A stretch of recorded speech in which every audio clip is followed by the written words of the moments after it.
Father, we thank you, we praise you, we adore you, we worship you. Holy Spirit, we adore you, we worship you, we exalt you. Jesus, we adore you, we worship you, and we exalt you, Father. Thank you, Holy Spirit, for being within us. And thank you, Holy Spirit, that as our Lord Jesus Christ told you, that you will lead us into the whole truth. Yes, Lord. As many a times we are deceived by wrong truth, partial truth, but when we have our ears down to the ground to you, Holy Spirit, Lord, you lead us to the complete truth, a complete understanding, and a complete adherence to what our Lord Jesus Christ wanted us to be. We thank you, Holy Spirit, for opening all our hearts. And we thank you, Holy Spirit, that you have given us this wisdom and the strength to put these instructions into practice, to be your disciple, to be your servant, and to be your witness to the ends of this earth. We thank you and we praise you in the mighty and the precious name of Jesus. Amen. Amen. Amen. Amen. Amen. Often I'm being always pushed into deep waters suddenly. My brother always does it. He just told you start, I'll follow. But what to start, you don't know. Anyhow, let the Spirit of the Lord lead us. We'll start with the Gospel of Luke chapter 6, verse number 6 until 10. On another Sabbath, he entered the synagogue and taught, and there was a man there whose right hand was withered. The scribes and the Pharisees watched him to see whether he would cure on the Sabbath, so that they might find an accusation against him. Even though he knew what they were thinking, he said to the man who had the withered hand, "Come and stand here." He got up and stood there. Then Jesus said to them, "I ask you, is it lawful to do good or to do harm on the Sabbath, to save life or to destroy it?" After looking around at all of them, he said to him, what's that? "Stretch out your hand." And he did so. And he did so, and his right hand was restored. Praise God. And today, the Gospel of Luke, author Luke is giving us this invitation today. As usual, Jesus goes to the synagogue on a Sabbath day, and he saw a man with a withered hand. The first question that comes to our heart is, why should a man with a withered hand should be inside a synagogue, not rather than in a physician's place? Why, how often do you see a sick person to be inside the church and not in the hospital? Because he was wanting to be healed by Jesus. Very seldom. Very seldom. Can you get my question? Yes, I do. But of course, a withered hand would not be, like a wound, but it would be something that just, like that. So it is an impediment in his life. So whenever there is an impediment in our life, imagine a man with one hand and how many jobs as a man he could able to provide for his family with one hand. It may be a hard job. At least today you have occupational therapist. You have so many other facilities to facilitate them what job they can do. But in those days, it's a very hard earning time for them. And here is a man on a Sabbath day as required by the law. He is there in the midst to study the scripture. And there where Jesus was there. Now, Jesus, the two things that need to be noted is, there is one crowd waiting to judge Jesus, and there is another crowd, there is another side is all about love and compassion. Jesus is always saying, the Son of Man came to give you life, the life in abundance.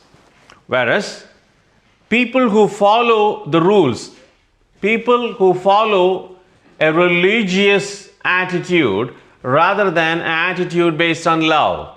There is one group totally on the religious side of a Sabbath, but the other side is Jesus, who is trying to teach them kingdom of God is all about love.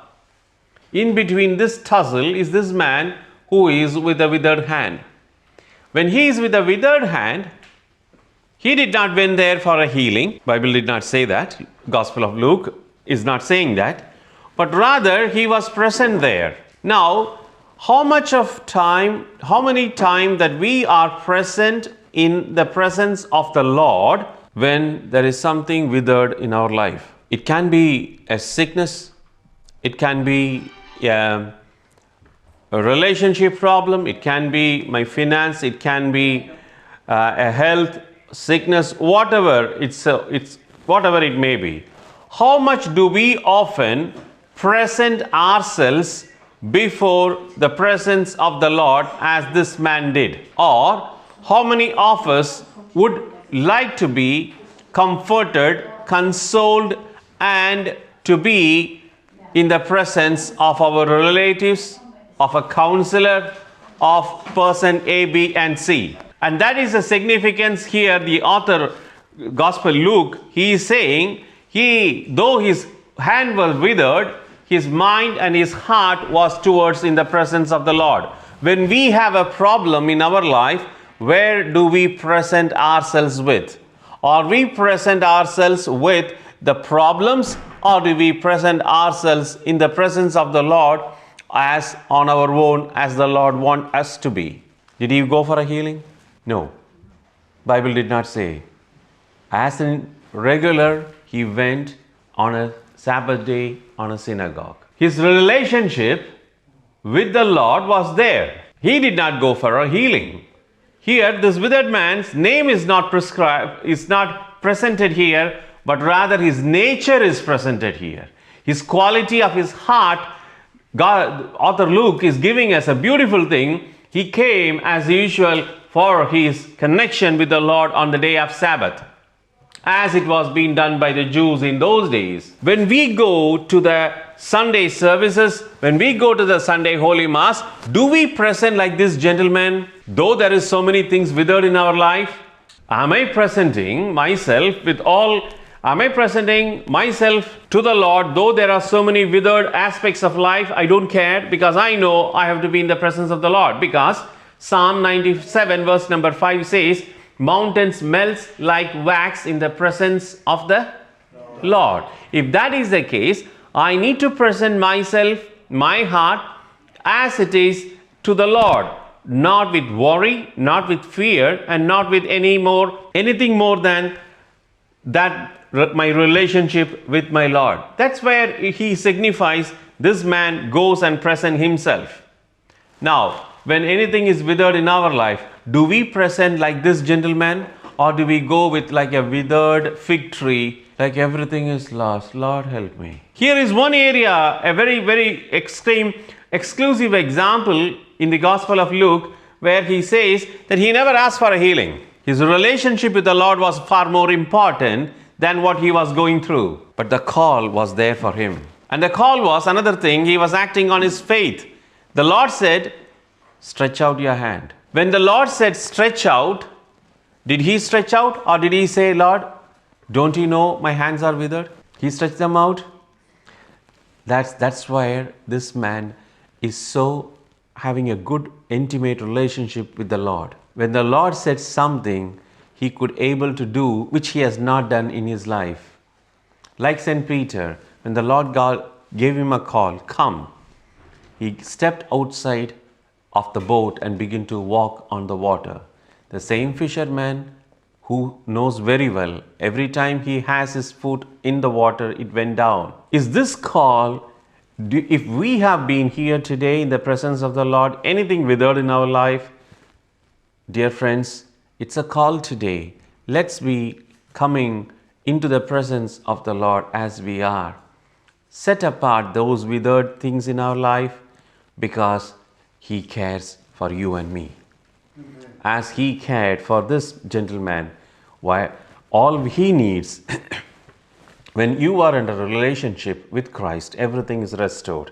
Same way, the prodigal son lost everything, but when he came back, was everything restored to him? Same way, when you and I come in the presence of the Lord as we are, restoration, repair, and when we come with the repentance, definitely salvation and eternity is of sure. Praise the Lord. So I leave it to my brother. As my brother was talking about withered hand, we also go through situations which has been withering us from within. Every person goes through two problems. One is the mistake that I do, and two is I'm on the right path, but others come to disturb me and I get hurt and I get offended. Is that right? Yeah. Either I break the law by disobedience or somebody else breaks the law by coming against me even when I'm on the right path.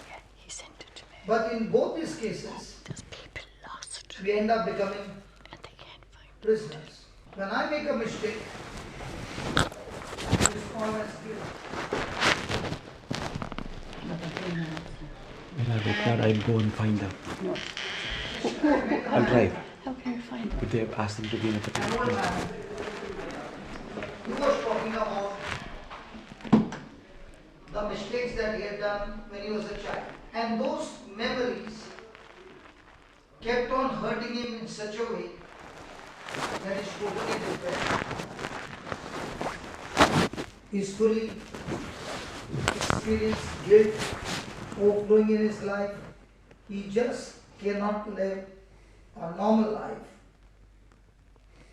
So when I go through a guilt, I end up becoming a prisoner where guilt keeps reminding me of my mistakes, and the person can't do anything or any payment for the penalty that has come on him because of the mistakes he has done. So he is a prisoner in his own body.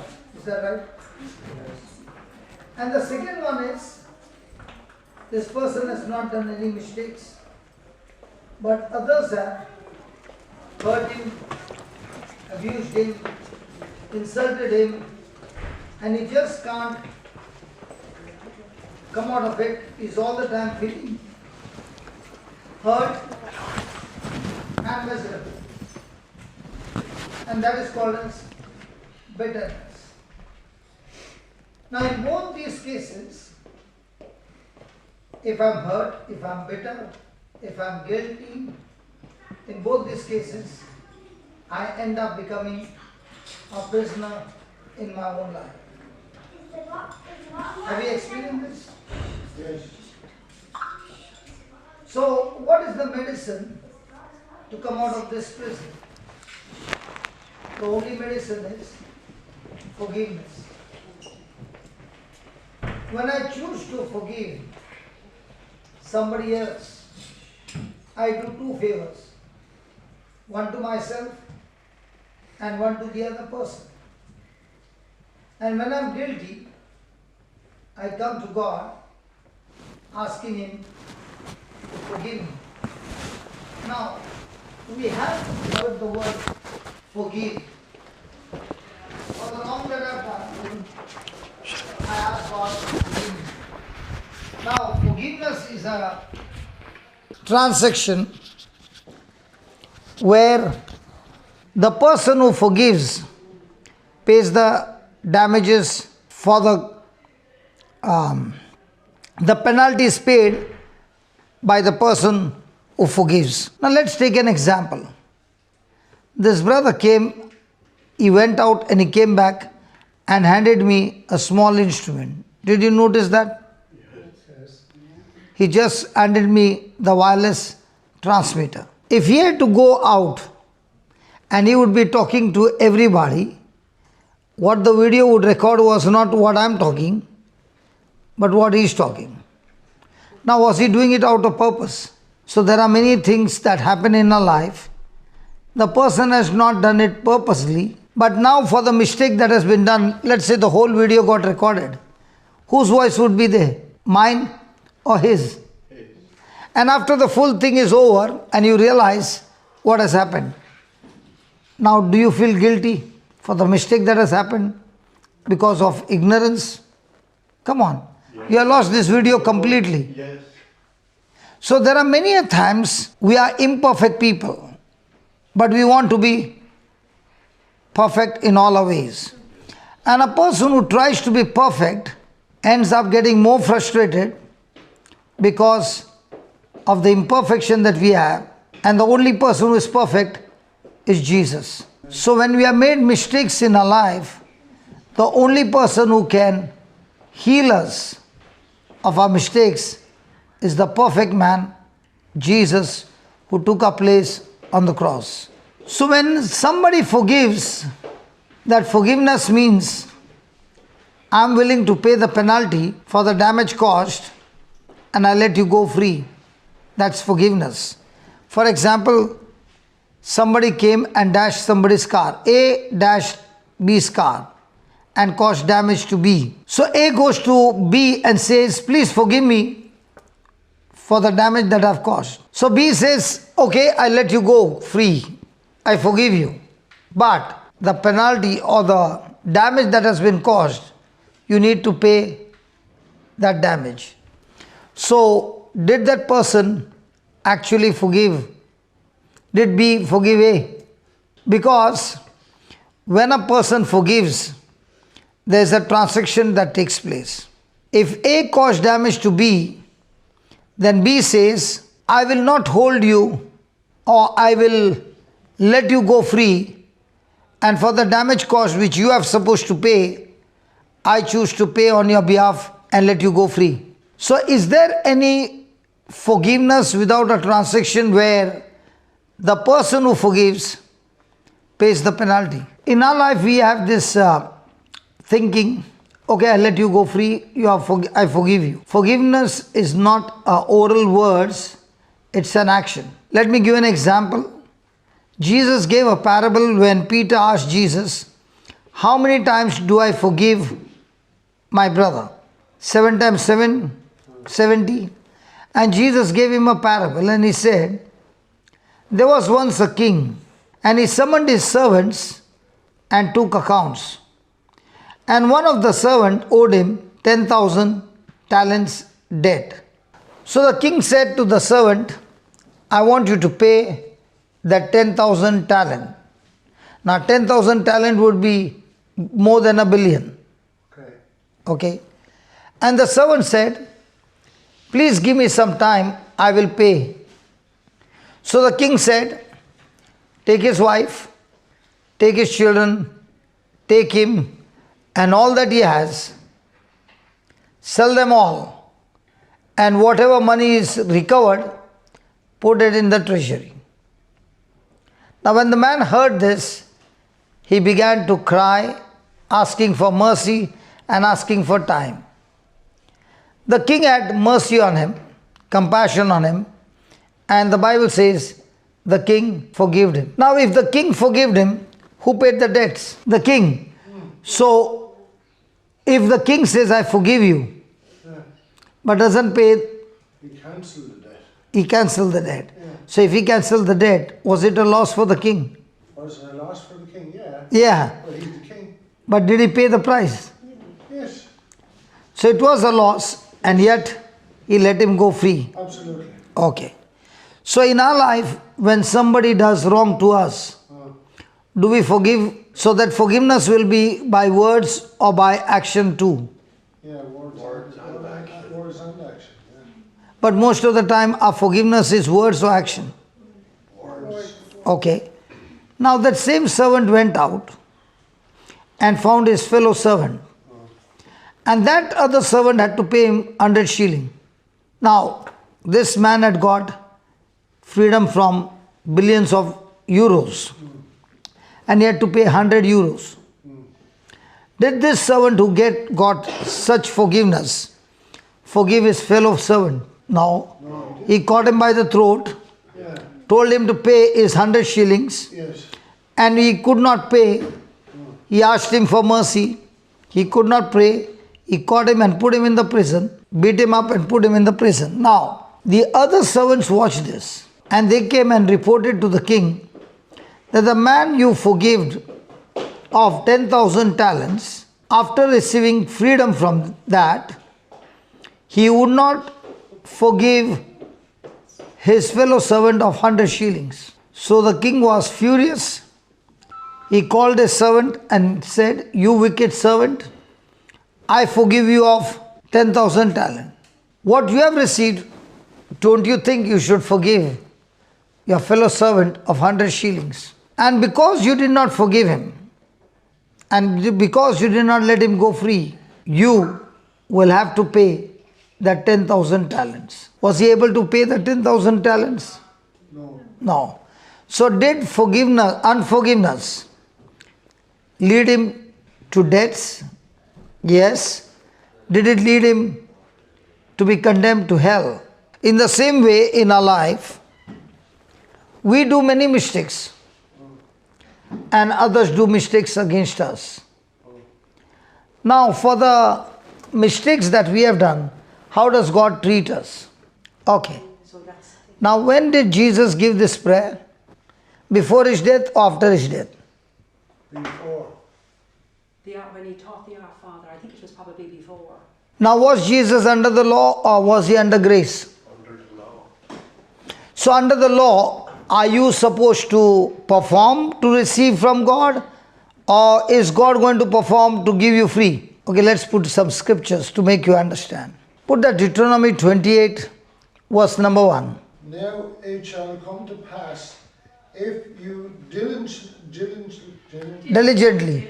obey the voice of the Lord your God, to observe carefully all his commandments, which I command you today, that the Lord your God will set you high above all nations of the earth. Now, is it first like if you will or if God will? So, is it your performance or God's performance? So, the law demanded our performance or God's performance? So, under the law, can any man be saved? No way. Because if you break one law, you have broken it all. So, under the law, no man can be saved. Under the law, every person is condemned to eternal damnation. So, does that mean the law is bad? No. No. The law is holy. But what the law is demanding, I cannot perform. So, the law gave me more and more knowledge of sin, that to save myself, I need a savior. I can work hard day and night to perform the law, but at the end, even if I break one, I have broken it all, and I am now destined to go to hell. So how does a person get blessed? Read the second verse. Can you please read the second verse? All these blessings shall All these blessings Come upon you shall come upon you and overtake you and overtake you. if you obey. Now, is there a condition? Is there a condition? Yes. So the law demanded me to perform. And if I fail to perform, then punishment is guaranteed. So when Jesus came, was the law still in action? Yes. So did Jesus have to obey the law? Yes. So did he obey the law for himself or for us and himself? Okay, let me put it this way. Did God create Adam in his likeness and image? Did Adam perform what God said? Yes. But the day Adam disobeyed God, was Adam cast out of the Garden of Eden? Yes. So when Adam was cast out of the Garden of Eden, where are you now? Inside the garden, outside the garden? Outside. Outside. Was it your mistake? Yes. So did Adam's action get me out of the garden? Yes. Did Adam's action made me a sinner? Yes. Yes. Did Adam's action brought curse in my life. Yes. So if Adam's action brought me out of the garden, now here comes Jesus. He obeys the law Yes. to get me back inside the garden. So for me to come back into the garden, is it my performance or Christ's performance for me? Christ's performance for me. Are you understanding, sister? Oh yes, thank you. Okay. Very clear. Because I don't want anybody to have a doubt. Look at the 15th verse. What does it say? But it shall come to pass, It shall come to pass. if you do not obey the voice of the Lord. So is it again performance? So if I fail to perform according to the law, then what will happen? All the... About the curses. So what is a curse and what is a blessing? A blessing is goodness, And a curse is... badness. Now let's see what is a blessing, then we'll come to know what is a cursing. Genesis 1:28.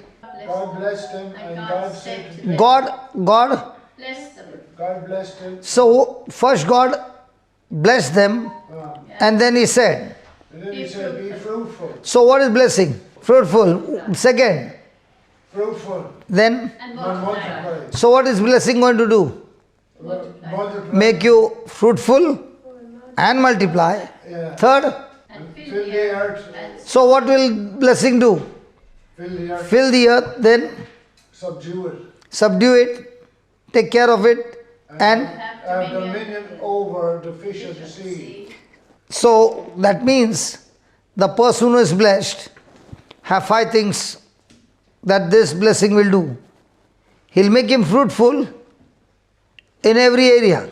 He'll see to it that every goodness is multiplied in your life because of the blessing. Third, you are empowered to fill the earth with goodness because of the blessing. Fourth, whatever is not right, you are authorized and empowered to set everything in balance. Example, do you have deers in Ireland? Yes. yeah. Even we have got deers in our country. Do you have a law in your country? In a particular month, the government gives you freedom to shoot those deers. Correct. Yes. You try to shoot a deer in my country, you will be behind bars without bail. So why does your country give permission to kill a deer? We have too many. So those too many Yes. are going to destroy the balance. Yes. So you have to keep under Control. control. Are you following now? Yes. So man is blessed to keep all creation under control, not allow one to multiply so much that it will create a problem. And the fifth one, he has the power to have dominion over all creation. So all these 5 things begin to operate in a person's life who is blessed. So what is a curse? A curse is a power that comes from the kingdom of darkness where you are fruitful with evil. You are multiplying with evil. You are having control. You are using your control to grow evil. That's a curse. So curse brings destruction. Not only in your life, but through you in other people's life. So under the law, when you obey God, goodness will come into your life. But if you disobey God, then under the law, all evil will not only come in your life, but it will spread all around. So is it going to bring self-destruction under curse? Yes. Yes. Now, according to Deuteronomy 28:15, when a person does not obey, has he already activated curse in his life? Deuteronomy 28:15. Can you read that please loudly? But it shall come to pass, if you do not obey, If you do not, so is it all about you?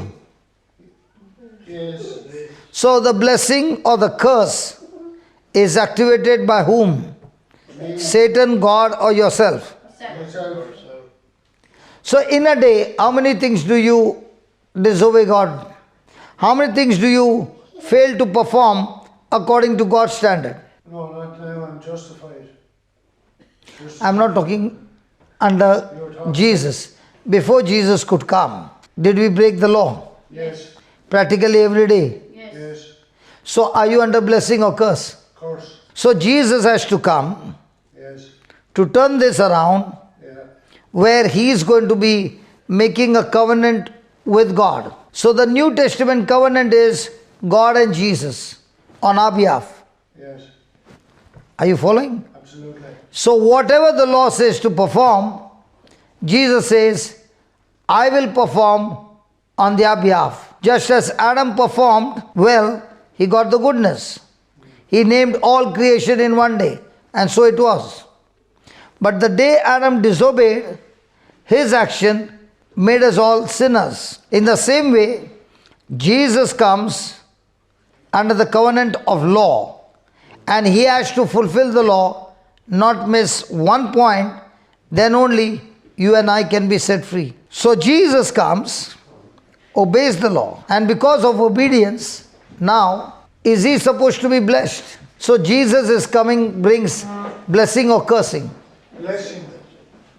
And whatever blessing he has earned, that blessing, now God is willing to give it to you and me. So in the old covenant, under the law, we are all under curse. So if I do good, then God will do good to me under the law. If I do bad, then I will deserve hell. So what about those people who have done bad? So is there any man who has been perfect on this planet Earth? No. So every person is destined to go where? To hell. Yes. So God has to deal with it. Now, what Jesus accomplished on the cross is not what man has done. It is God who is the judge. It is He who has ordained it. It is He who has established it. And He is now introducing a system where one man is going to substitute for the whole human race. One man disobeyed, the whole human race came under curse. Another man, Christ, obeys, and every man is set free from the curse. Are you following? Yes. Are you following? Yes. So how does this system operate? Colossians 2, verse number 13. When you were dead in trespasses and the uncircumcision of your flesh, God made you alive together with Him when He forgave us all our trespasses. Now, did God do it for us, or we have to do? We were dead in trespasses means under the law, we were under curse. And God, to save us, made us alive together with Him. Now, did Jesus die? Did He die? Yes. Did He die because of His sins? Because the Bible says, wages of sin is death. Just like when you work in Ireland, you get wages. And what wages do you get? Euros. In the same way, when you work under the law, you got to get wages. So when I disobeyed the law, the wages I deserve or I get is death.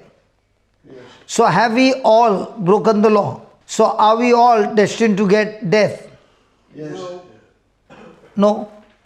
Well, I hope all of us will go to heaven eventually. Sorry? We're not all destined to go to hell because we have a way. No. I'm asking before the coming of Jesus. We were under the law. See, there are two things. A person can live under the law and the person can live under grace.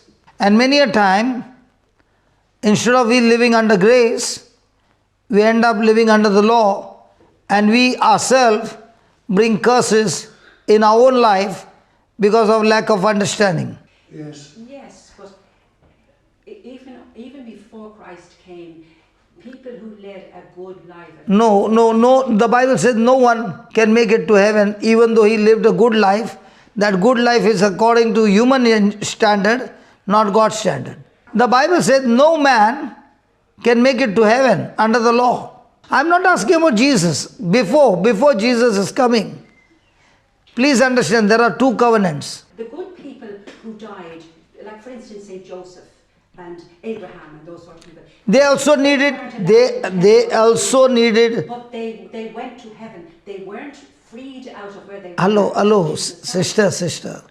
They also need Jesus Yes. to give them salvation. That's what the Bible says. But even though I'm sorry, maybe I'm not understanding what you're saying. That you were saying that even people under the law, because they had broken the law, that there was no way they could go to heaven. But there were many, Abraham and all Moses and all those people. They also made a blunders in the Bible. Bigger blunders. Will you call your wife your sister? Will a man call his wife a sister when the king is trying to get her for himself? And he called her sister so that he could be protected. You don't know. There are many blunders everybody has done. Just because their names are written in the Bible does not mean they are without blunders. That's why the Bible is such a wonderful book. Whatever is there, it doesn't hide anything. It shows you that every person is imperfect. The only man who is perfect is Jesus. Yes. And it is only through Jesus you receive salvation. You cannot get to heaven with your own performance or works. I'm not challenging that, but what I know is that if you, before Jesus came and before he said to his disciples, who sinned you shall forgive, they are forgiven. The people who did. I will ask you a question. Let's say I killed all your family members and you are in the court. And the judge says, I forgive you. Will you keep quiet? I killed all your members. Will you keep quiet? Do you claim that every person before Jesus died, every person in the Old Testament, and nobody except Our Lady and St. Joseph would have been without sin? Even Mother Mary needed salvation from Jesus. Hello, even Mother Mary, she also needed salvation. When the Bible says no man, means no man. Our Lady was made an exception, that she was totally forgiven everything and did not. So sister, listen. For forgiveness, somebody has to pay the penalty. Yes. Jesus paid on the cross. So I'm talking about before Jesus coming. No, sorry. Do you understand about Our Lady? Our Lady was. God gave that grace to nobody else except her before Jesus died. Our Lady is called the Immaculate Conception. She never had any sin. Does she say, even I need a savior? Our Lady was the Immaculate Conception. She never had any sin. That's definite. Are you speaking whatever you're speaking through the scriptures? Yes.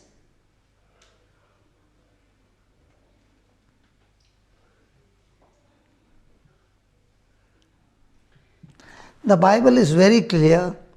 Salvation comes for every human being only through Jesus. But you agree that God can do anything because all time is the same to him, before and after. God can see everything all of time. And the salvation that Jesus was to win on the cross was applied to Mary so that there would be a perfect, immaculate, sinless woman who could become the mother of God. Okay, every child that is born in the mother's womb, is that child born from the sperm? Jesus was. Can you, if you listen to me, I'll explain to you. Every child which is born in the mother's womb, is it born from a sperm of a man? No, Jesus wasn't. Every other child. So that's why I'm trying to explain to you, please. We are not here to argue. If you give me a chance to explain to you, you will understand. Right. Okay. Sin nature is passed on to the child from the father. That is why even though Eve ate the fruit first, but the sin did not come through Eve, it came through Adam. Why did it come from Adam and why not Eve? Because when God spoke to Adam not to eat of this forbidden fruit, Eve was not created. So it was disobedience from Adam's side, not Eve's side. So the nature of sin is passed on through one man, not one woman. Just put that Romans 5:19. Just as by the one man's disobedience, One man's disobedience or one woman? one man's disobedience, But who ate the fruit first? Eve ate the fruit and gave it to Adam. So should have been one woman or one man? Because Adam was the head of the family, the husband is the head of the family and has authority over his wife. So he was the one who should have known better.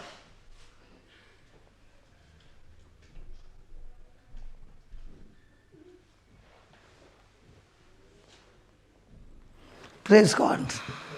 I think perhaps you and I have different understandings. I'm sorry, Get- I won't say any more. No. I'm trying to make you understand. Whatever you are saying is exactly opposite to the scriptures. It speaks about one man, because when the command was given not to eat the fruit, there was only a man named Adam who was created. So not to eat the fruit was given to Adam, not to Eve. That's why it's given one man's disobedience brought sin, and we did not commit sin, we were made sinners, it's saying. In the same way, just as one man's disobedience made me a sinner, one man's obedience, Jesus Christ, makes me righteous. I cannot get righteous with my performance. It's impossible. Righteousness comes not by my performance, but believing in the performance of Christ for me. So every human race has the sin nature. And it is only when I believe in the sacrifice of Jesus, my sin nature is taken by Jesus and His righteousness is given to me as a free gift from God. And that's how I receive righteousness of God, nature of God, by faith in Jesus Christ. I'm not questioning you on that. I agree with that. So is it every human being, including Abraham, Isaac, Jacob, everybody? Anybody who is saved by the Lord. Yeah. Yeah. So everybody needs salvation from Jesus. Yes. Okay. Now, before Jesus is coming, am I irritating you? Sorry? I'm just trying to read the rest of the scripture. My sight is not great. Okay.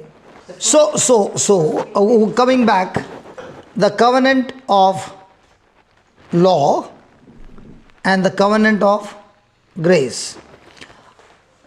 What we fail to understand many a times is, I have to perform extremely well, extremely good, so that God is pleased with me, which is the biggest lie. I cannot please God with my performance under the law.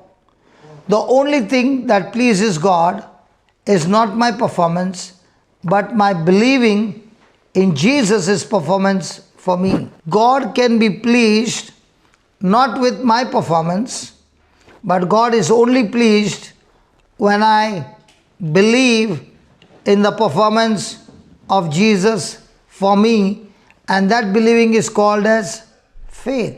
So the old covenant is all about how hard can I work to get blessed. The new covenant of Jesus is how hard I can fight against unbelief and lie of the devil that I can be blessed. So here I am trying to work hard to qualify to get blessing from God. In the new covenant, He has blessed me not by my performance, but by His performance. And now my battle every day is to fight unbelief. Now when you read that Colossians 2 verse number 13, here is God showing us a system by which He can rectify what Adam lost in the Garden of Eden by His Son Jesus. If you read that verse, and when you were dead in trespasses and uncircumcision of your flesh, God made you. alive together with Him. God made you. alive.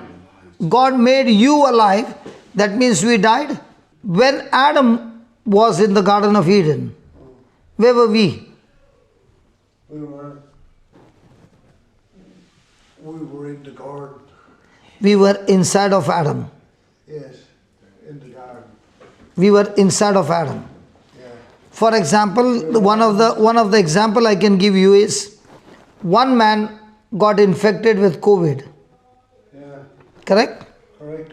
Because of that one man, did COVID spread all around the world? Absolutely. So one man got infected with sin. Yes. Every generation that came out of Adam Yes. came with the infection of sin. Is that okay? So, in the same way, another man came, but this man did not come like you and I came to this planet Earth. We came from the sperm of the father and the seed of a woman, that is our mother. But this man came from the seed called the Word of God, and the power of the Holy Spirit over the word that angel Gabriel gave, the word became flesh supernaturally by the Spirit of God. So there are two men on this planet Earth. One is Adam, who was made out of the dust, but having the Spirit of God. God breathed into him. Another man, Jesus, where his mother received the word of angel Gabriel, and she agreed to that word, she believed that word, and the power of the Most High came over her, and the word became flesh. So are there two different men or human race on this earth? One coming from Adam, and another Adam, his name is Jesus. So this Adam disobeyed God and brought the whole human race into slavery of sin. Satan became the master and mankind became his slave. Now there's another man who comes on the scene and he has to save the mankind. This man disobeyed and everybody were made sinners. This man is going to live on this planet Earth, face every temptation, every test, but he will obey his Father to the end, to the point of death, where he will be tortured, where he will be insulted, spat on, everything, but he'll still obey the Father. And that's how he said, "It is finished," means I have obeyed the law, I have taken the death penalty, I have taken the curse penalty, I have taken the sin penalty, I have done it all, and now because of which you and I receive salvation. So one man made me sinner by his action, another man made me righteous by his action. So I don't become righteous by my goodness. I become righteous by believing in Jesus, who made me righteous by his death on the cross. So the question still remains, even though Jesus has done everything and we receive everything as an inheritance from Jesus by believing in him, then how come till today we don't see people experiencing the manifestation that Jesus has promised in his word? In the New Testament, through Jesus, how does a person get blessed? By being born again. And what is born again? You receive the Holy Spirit, God's Spirit. Now, what is born again? The old is gone and the new has come. Yeah, correct. But how does a person get born again? By repentance. Baptism. Baptism and repentance. Now, what she said is right, baptism. So what is baptism? Forgiveness of my... Baptism simply means I am united with Christ as one person. So did Jesus die? Okay, let me put that. You watch on the screen. Romans chapter 6 verse 3. Do you not know? that all of us... Pause. Do you not? Do you not know? So the first thing he's saying, what is the first thing we want to know? Whatever the scripture says.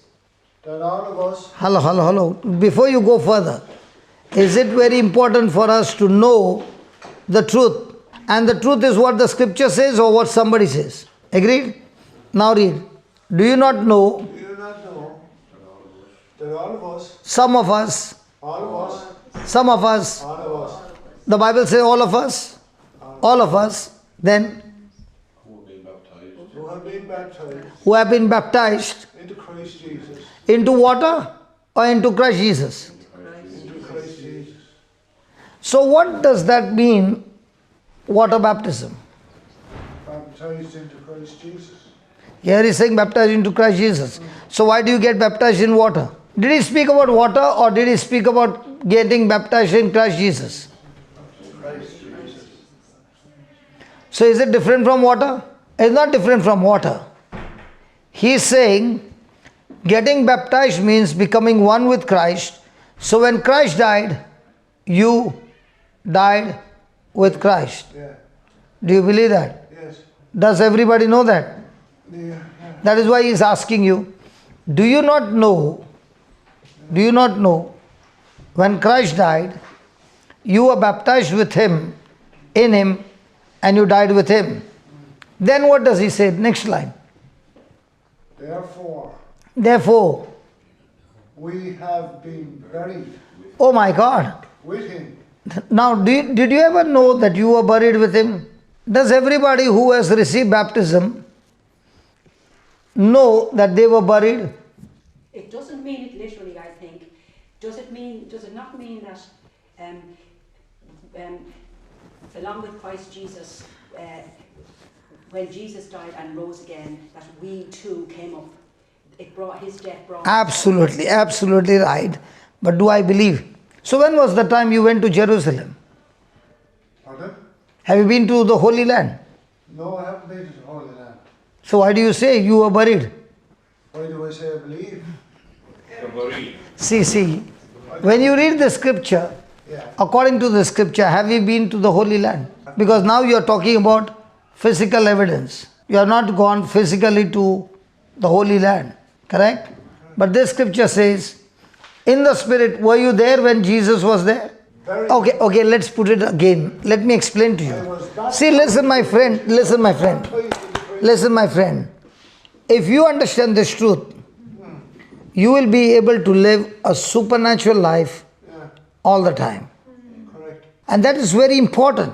Then only you are born again with a new nature of Christ. Okay? Now, the Bible says, why do I have a sin nature? Because of Adam. Because of Adam. Yeah, So, in other words, you are in the Garden of Adam, in the Garden of Eden. yeah, So, whatever Adam did it affect you? absolutely. In the same way, when Jesus was in the Holy Land, were you there with him in spirit? Correct. So, when you are baptized in water, what does it mean? Because I died, the water is my spiritual grave. They can't put me into the land.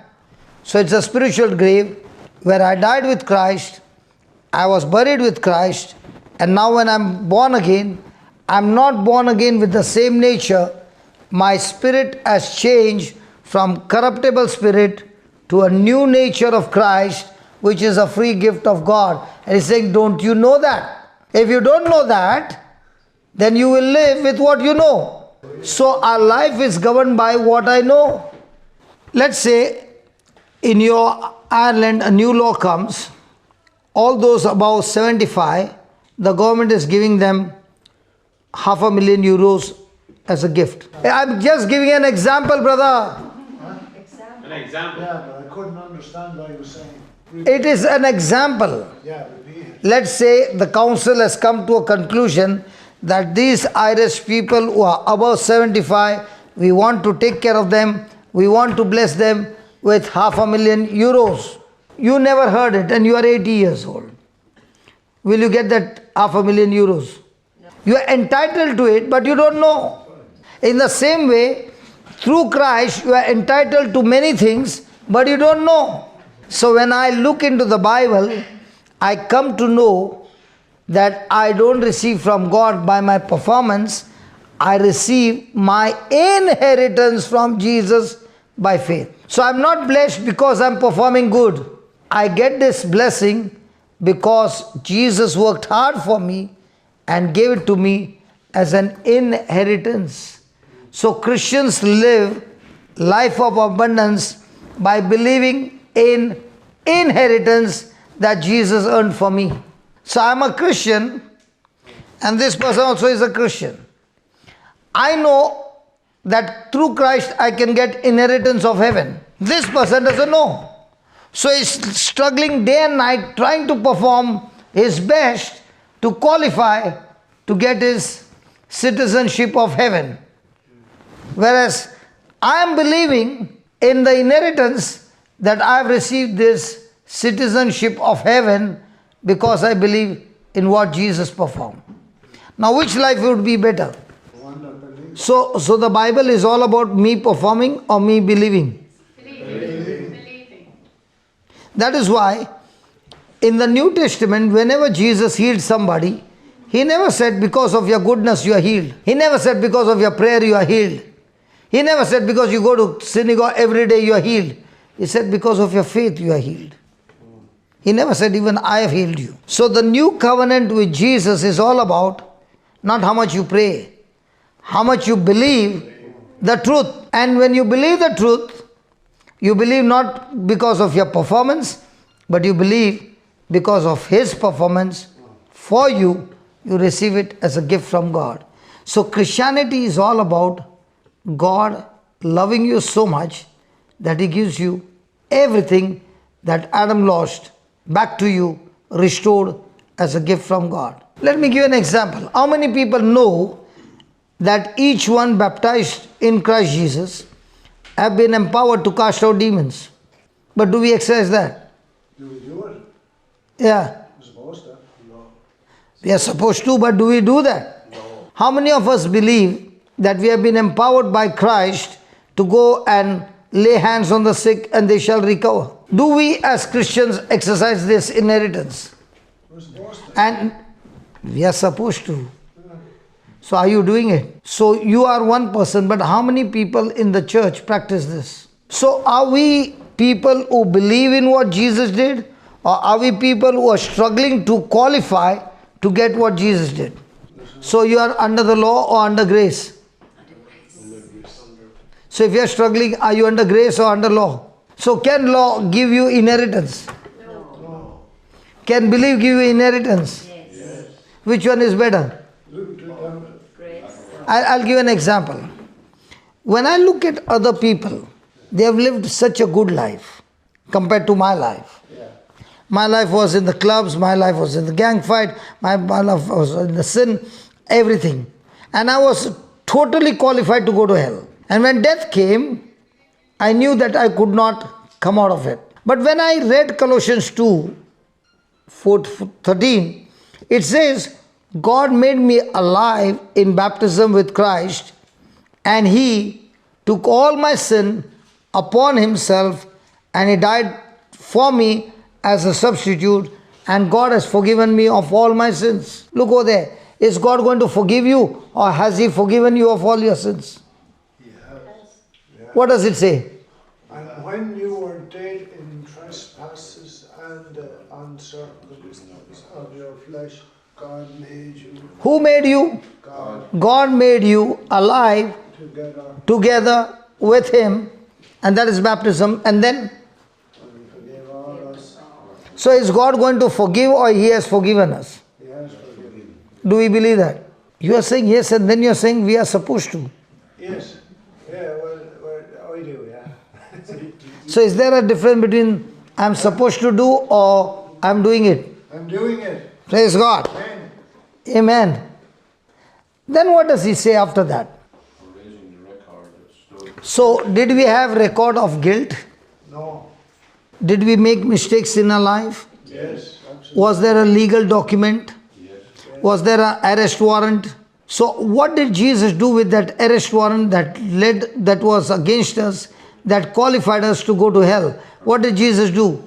He erased it, He wiped it, He cancelled it, He destroyed it.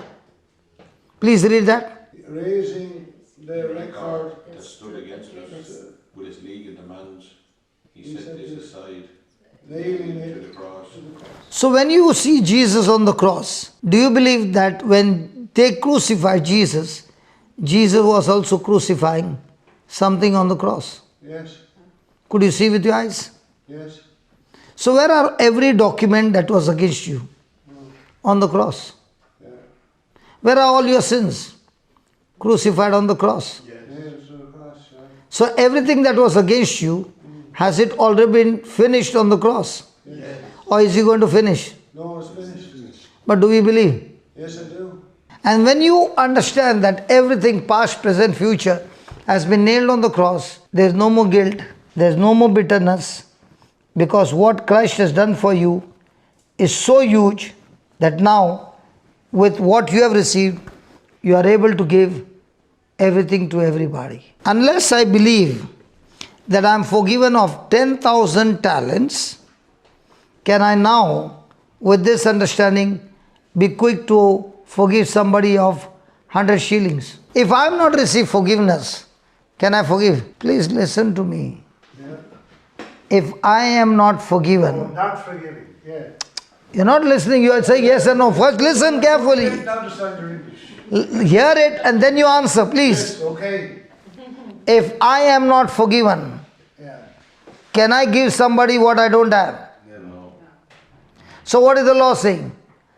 The law is saying, first you forgive, then the Father will forgive you if you forgive somebody.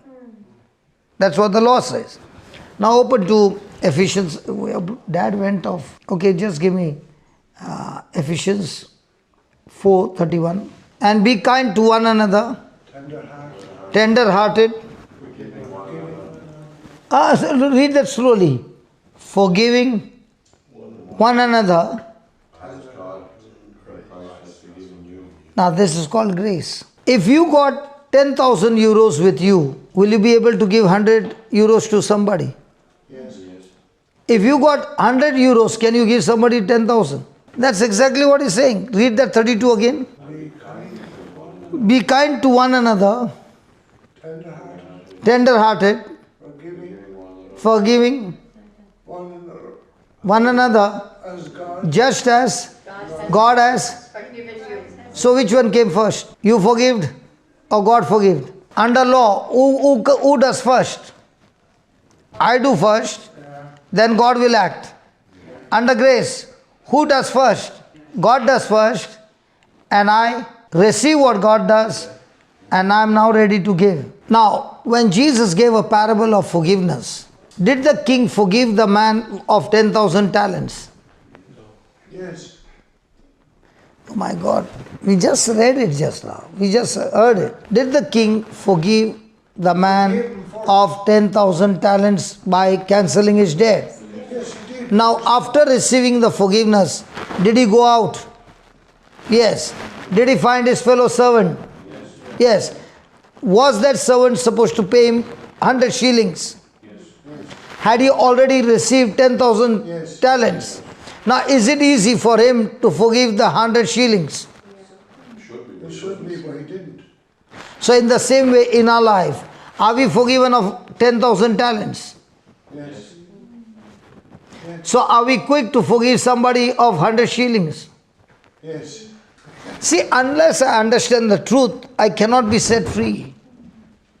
So if somebody comes against me and I need to forgive, if I remember with what God has forgiven me, then it becomes absolutely easy for me to forgive somebody, because I know from what punishment God has saved me.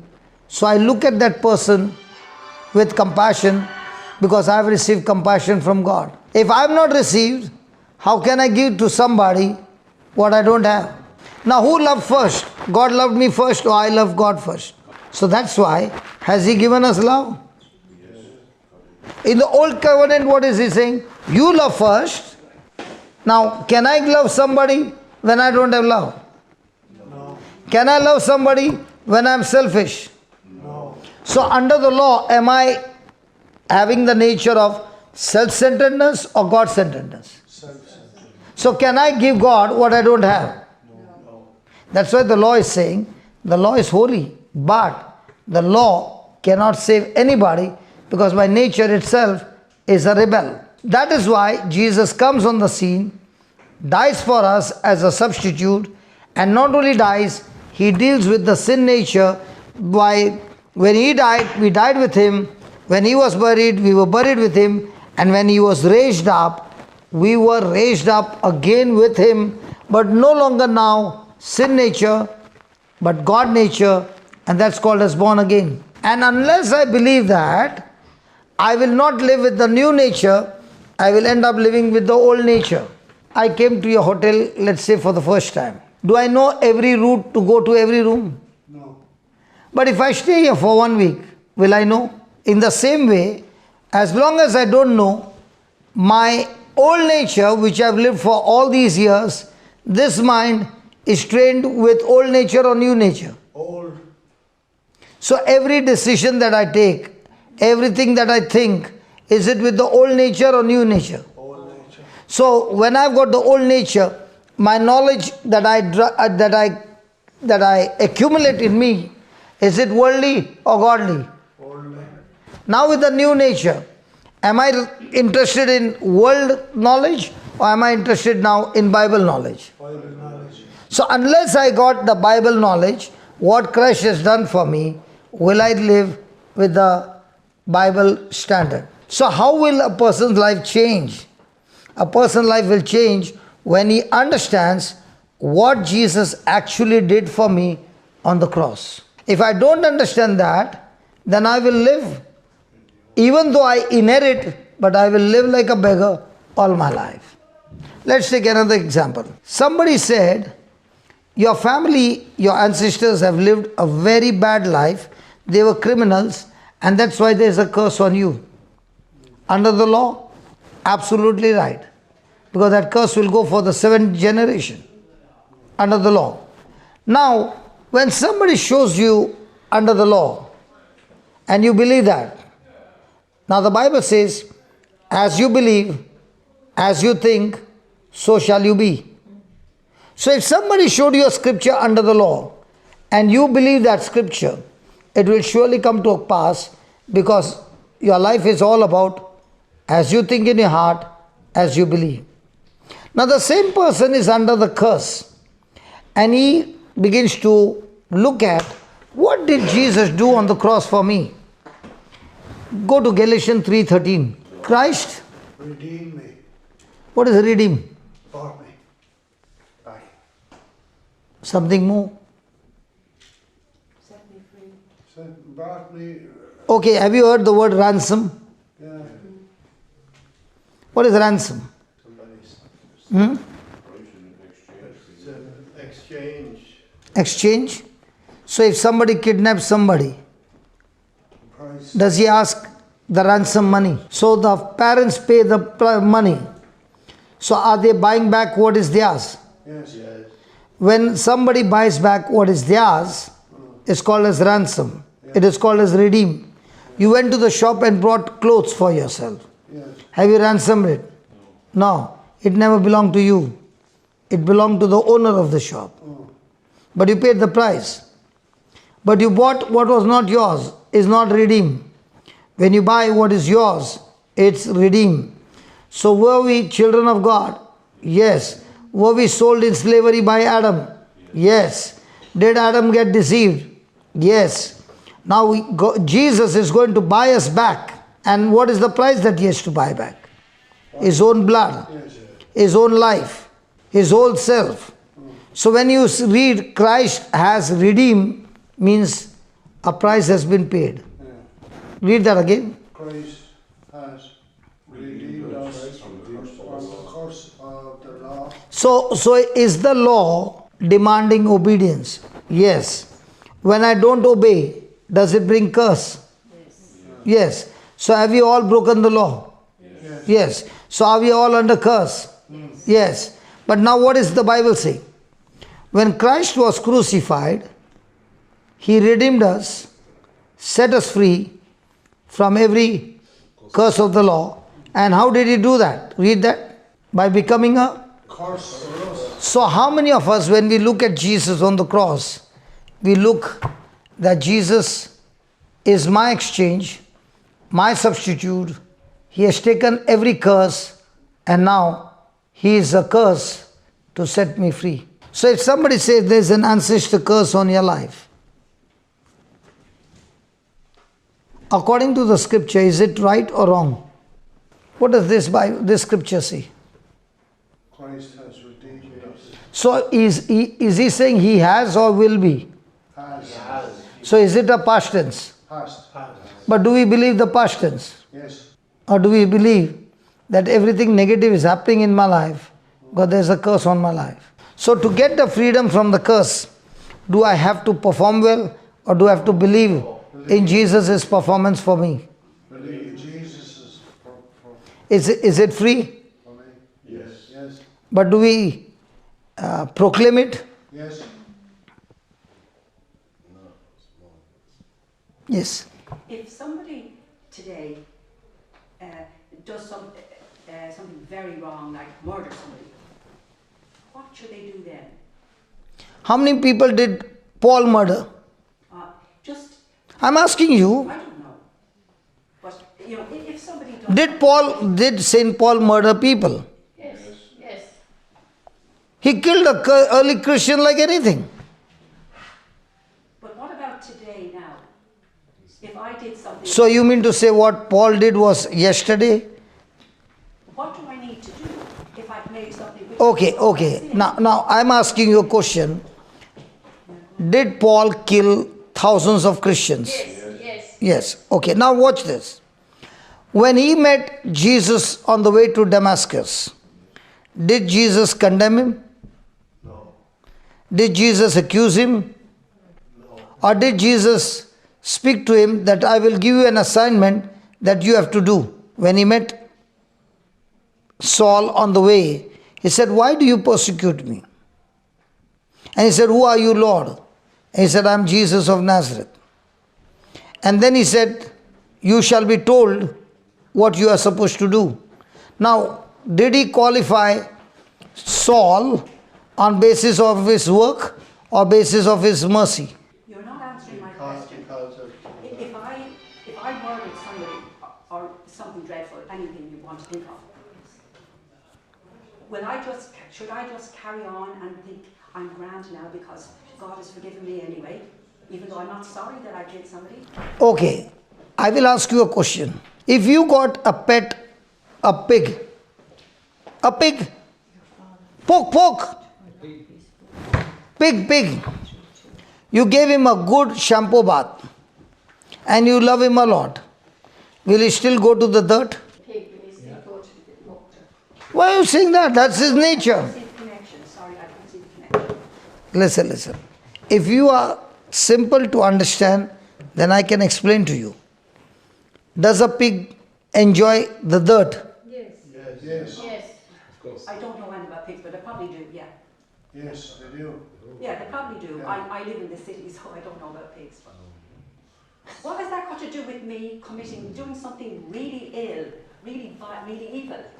Hello, if you understand. You're not giving me an answer. I'm giving you an answer, but I will give you an answer. I will always give you an answer in parables. Well, Jesus always gave parables and example to make a person understand.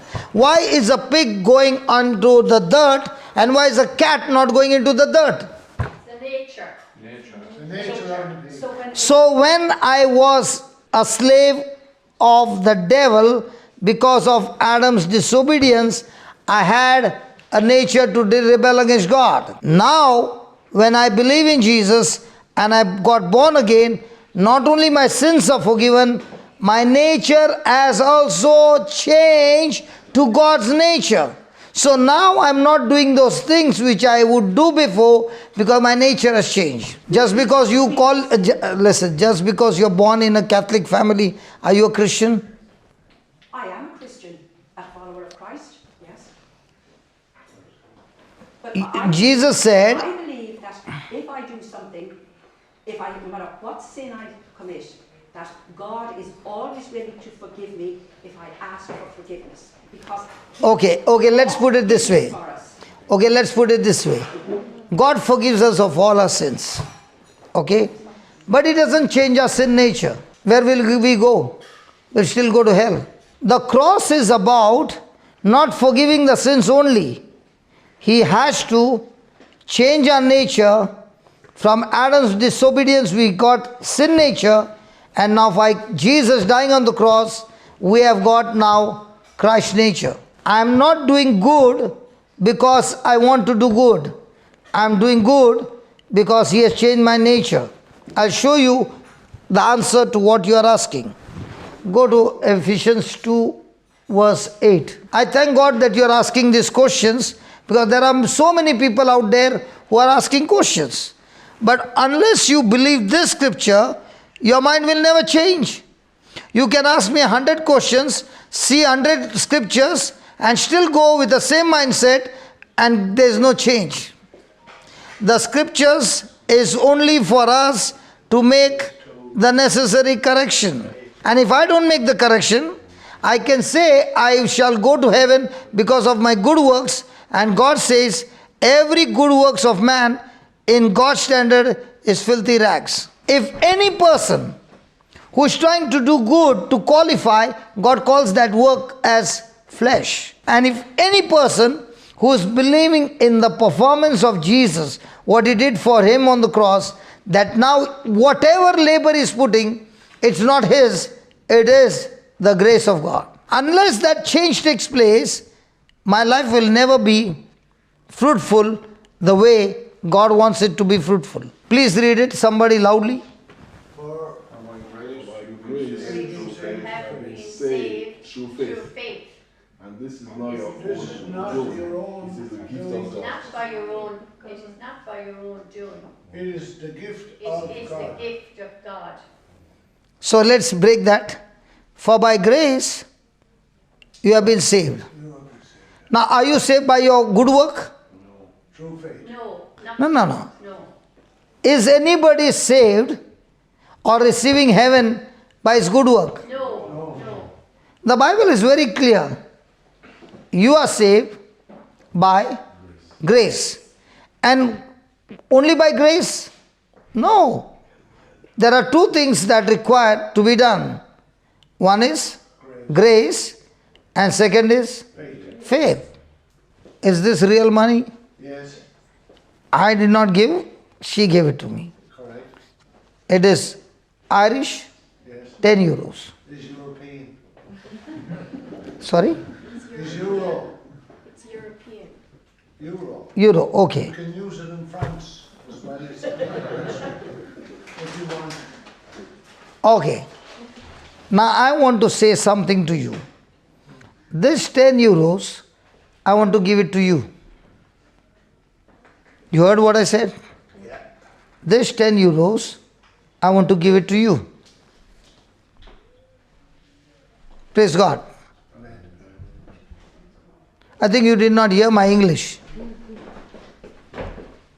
Do you want to give it to me? Yeah. Yes. Yeah. This 10 euros, I want to give it to you. Thank you. I'm extremely sorry. Please sit down.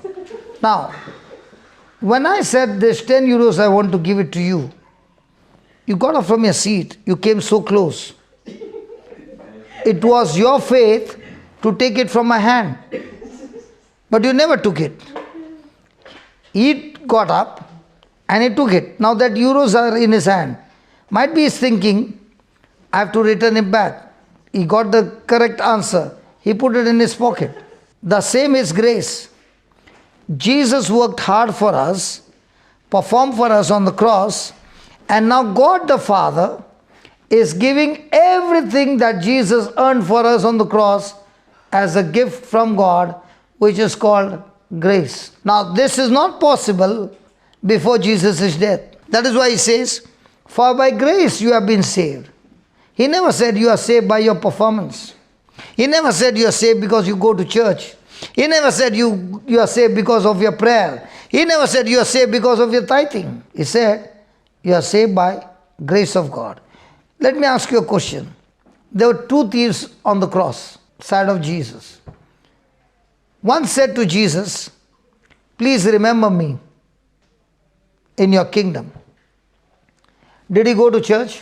Did he do any good thing? No. Was he a criminal? Yes. Did he pay his tithes? No. Did he pray? No. Did he sing praises of God? No. Did he kneel down? Did he fast? He did not do anything. But what was Jesus' reply to him? Did he qualify to be in paradise? Yes, it is, yeah. Did he qualify? He never qualified, he was disqualified.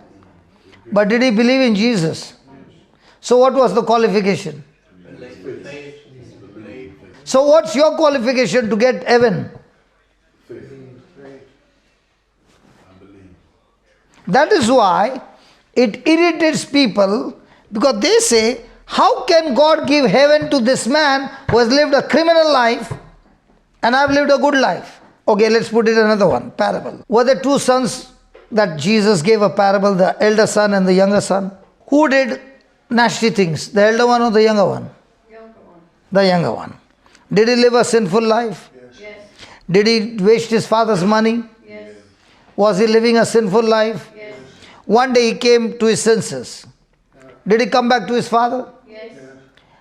Did his father see him? Yes. Who ran to whom? Father. The father ran to the son. Did he hug him? Yes. Did he accept him? Yes. Did he kiss him? Yes. Was he deserving any of those things? No. Now did the son confess to his father that I have sinned against you? Yes. Now what did the father do? He restored everything. Yeah. Gave him a ring. He restored him everything. Yeah. So is the father, what Jesus describes, different from the earthly father? Would we do that? Or would we be annoyed?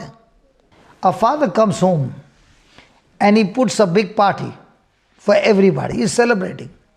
What happens when the neighbors come to the party? One is asking the other one.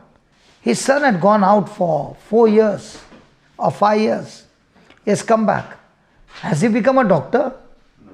Or might be he has become an engineer. Or might be he's a pilot. Or might be he done such a marvelous thing that the father has put party for everybody. Can any father give a party?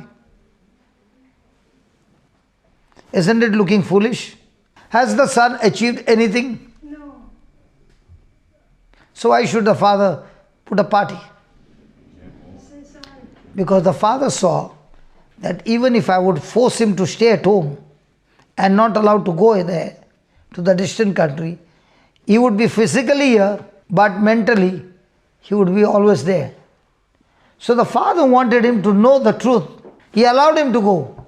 But did he say, you can leave this place, but don't you ever dare to come back again? Did he say any of those things? He kept the door open because he knows when my son is living a different life from what I'm saying, he will surely end up in a misery. 100%. Any person who does not live by the word of God, Jesus said, is a foolish man. He will build his house, it will look the same, but the foundation is weak. When trouble comes, flood comes, wind comes, everything comes against him, the house will surely collapse. But a wise man who builds his house on the rock, no matter what comes, his house will stand without a crack. So, when the son came back, did he deserve to be taken back? No. Did the father accept him? Yes. Did he restore everything to him? Yes. Free? Yes. Hello, free? Yes. What about the elder son? When he came back, he heard music. Did he ask his father or did he ask the servants? Servants. Why he can't go and ask his father? And the servant said, your brother has come back. Was he happy? No. Was he a jealous fellow? Jealous. So who was more dangerous? The younger one or the bigger one? The bigger one. And which one do we always speak about? So when his father came to him and told him, your brother, what is the elder brother saying? Your son. He's not saying my brother. Your son. He lived a life of sin and you have given him everything. And you never gave me a calf or a kid to enjoy my life. What did the father say? Everything that I have is yours. If you wanted it, you could have taken it. The father said to the elder son, your brother was dead, but now he's alive. He was lost, but now he's found. Don't you think we should have a grand party for that? Now, was the elder brother happy about it? No, he wasn't. Did the elder brother stay at home with his father? Yes. But was his heart right? No. So just because you go to church every day, does that qualify you? No. Just because you say your prayer, does that qualify you? No. Just because you did good things, does it qualify you? No. What qualifies you is your heart. Jesus did not say the end of the story. But the elder brother said, either he stays at home or I stay at home. So was the elder brother bigger, dangerous fellow or the younger one? But in the natural, who looks to be good boy? The eldest. So you're qualified by what? Your works or your heart condition? Heart condition. And which one is seen? In Christian life, no man can ever boast of any good thing that he has done, because unless the power is not given to him, he cannot do it. Because his nature itself is a rebel. And that's what he says. Look at over there. For by grace you have been saved through faith. And this is not your own doing. So can anybody claim that I am made it to heaven because of my own performance, because I've been good? No. No. The Bible is clearly saying that you have been saved by grace through faith. And it is not your own doing, it is a gift of God. So how many of us receive the goodness of God as a gift, and how many of us receive the goodness of God by performance? Yeah, what is faith? Believing or working? Believing. So most of the time, what do we believe? My works or Jesus' work for me? Jesus' work for me. And then he says, this is not your doing, it is a gift of God, not the result of works, so that no man can boast. So can any person boast that today God has been blessing me so much because I've been good? It is purely His mercy, His grace, and your believing that has brought forth this goodness. So a Christian receives inheritance or he works hard to get from God. Then he says, watch this, you asked me, if a person has murdered, he is forgiven. Now, does he continue to live that life? Right? Now, this is the answer. For we are what He has made us. Unless God changes our sin nature through the cross of Jesus into God nature, we cannot live a good life. So not only our sins are forgiven, but much more than that, our nature is changed. The biggest miracle through the cross of Jesus is our sin nature is removed and God nature is implanted in us. And unless I know it, I believe it, I will not live it. So I'm not doing good because I want to do good. I'm doing good because my nature has changed to do good. Is a cat cleaning the fur throughout the day? Do you find a cat dirty? No. Never. Why? That's his nature. Do you find a pig cleaning himself daily? No. Why? That is his nature. So what was the nature from Adam? Selfishness, self-centeredness, self-benefit. Out of the 24 hours, how many times do we think about what's going to be my benefit? I have a relationship with God, and how much do I think about, because I have a relationship with God, God is going to bless me. And how much is a person who is having a relationship with God thinking about, God, I love you so much, just like you lived for your father, I am living for you. Tell me, whom should I go and bless? So Christian thinks about how much God is going to bless me, or how much am I going to be a blessing for others? Which one? Blessing for others. So out of the 24 hours, how much time do I spend for others? Out of the 24 hours, how much do I think about myself? So a born again Christian, according to the nature of Christ, did he live his life for himself, or did he live his life for Father, through the Father, for others? Through the Father for others. So a born again Christian is all the time thinking about self or thinking about how can myself be a blessing for others. So am I living with the old nature, new nature? New nature. So he says, for we are what he has made us. Did we make ourselves? No. He has made us, created in Christ Jesus. Now were we created in Christ Jesus or created from the womb of a mother? When we first came to this planet Earth, did we come from a mother's womb? Yes. So with what nature? Adam's nature. Adam's nature. Now are we coming from the mother's womb? No. Are we coming now from the father's womb? Not the earthly father, heavenly father's womb. Are we born of God? Created in Christ Jesus. Yeah. So how did we get recreated, regenerated into a new creation? Through the sacrifice of Jesus. So once I know that my old nature or my old man has been buried and nailed on the cross, along with it died the desires of the flesh, and now that I am a new creation, a new nature in Christ, Christ dwells in me and teaches me and guides me no longer to live my life for myself but unto God. Let's take an example. On the day of Pentecost, the Holy Spirit came on the apostles, 120 of them. After the Holy Spirit came upon them, did they live their life for themselves or for the kingdom? For the kingdom. For the kingdom. So how many Catholics do you see living their life for the kingdom? The new nature is to live for the kingdom, but are we practicing the new nature or using the scriptures to benefit ourselves? The new nature, Jesus says, you seek first the kingdom of God and His righteousness, and everything that you need shall be given to you free. But what are we doing? We are using the scriptures to get everything first for us, and then when we get into trouble, we go seeking God for His kingdom or my kingdom. So even though I say I'm a Catholic, I'm a good person, Jesus said you will know who you are by the gift or by the fruit. So to produce the fruit, my thinking should be right. So if my thinking is love, what will be the fruit? Love.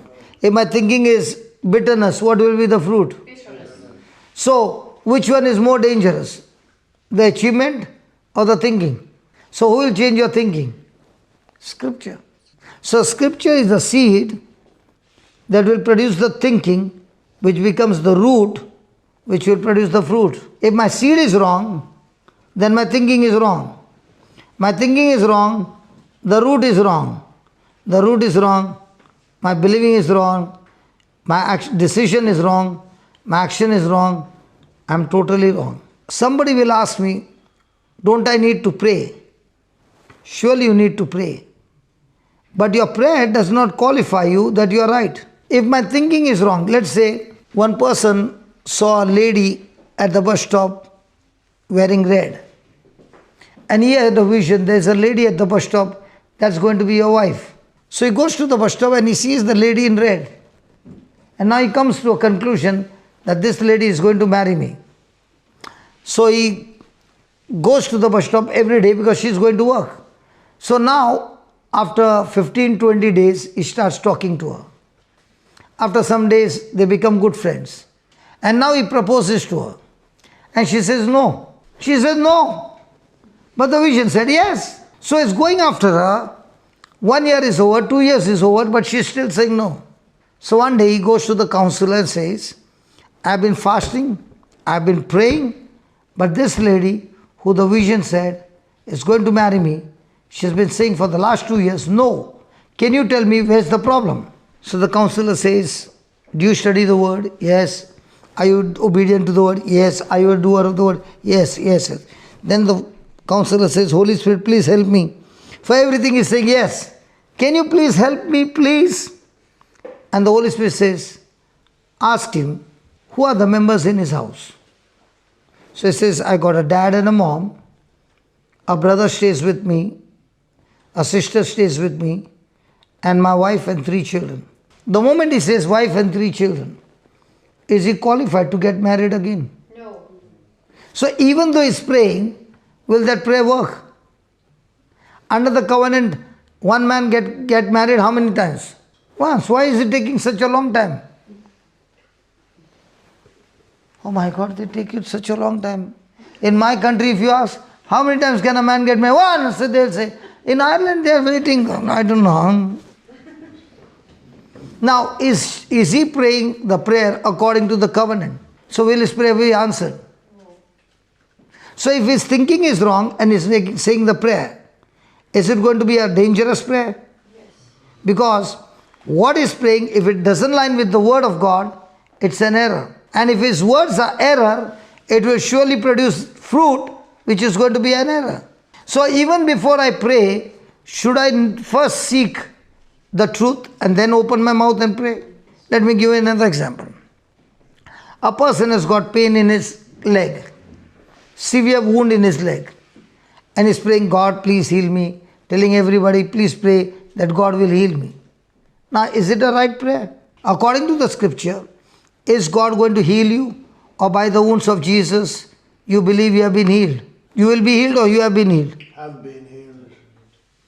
So now that prayer that is praying is an error according to the word. So every time I pray, before I pray, I must first seek what Jesus has done for me on the cross is my inheritance. Now do I pray to get it or do I thank God that I have received it? Thank God that I have received it. Thank God that I received it. That's the system. And if I have received it, then am I anxious or I am thanking God? Thanking God.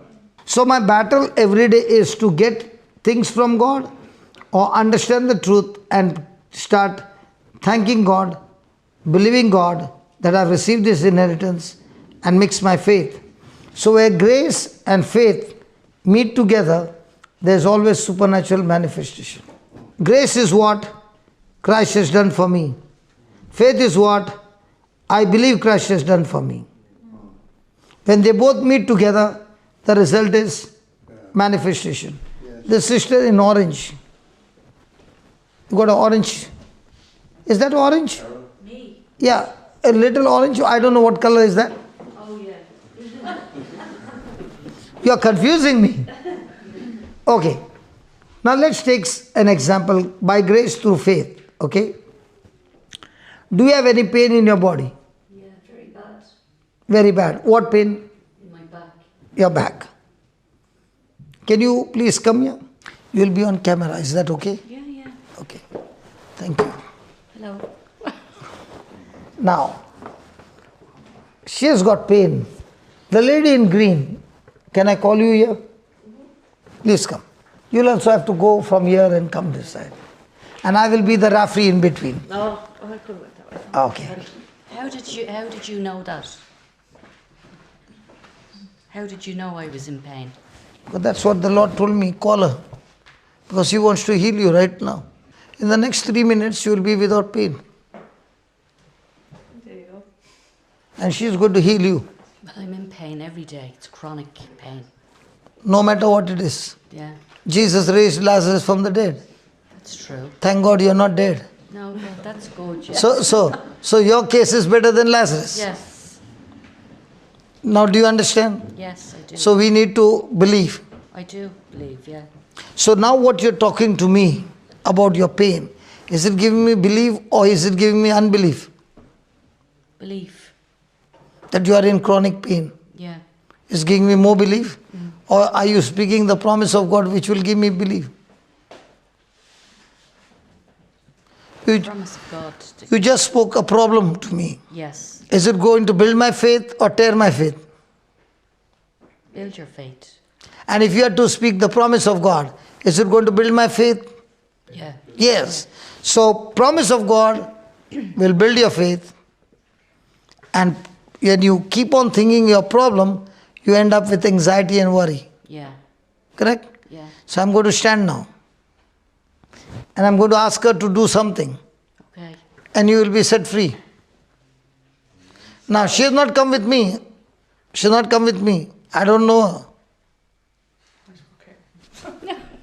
Have you come with me? No. Good.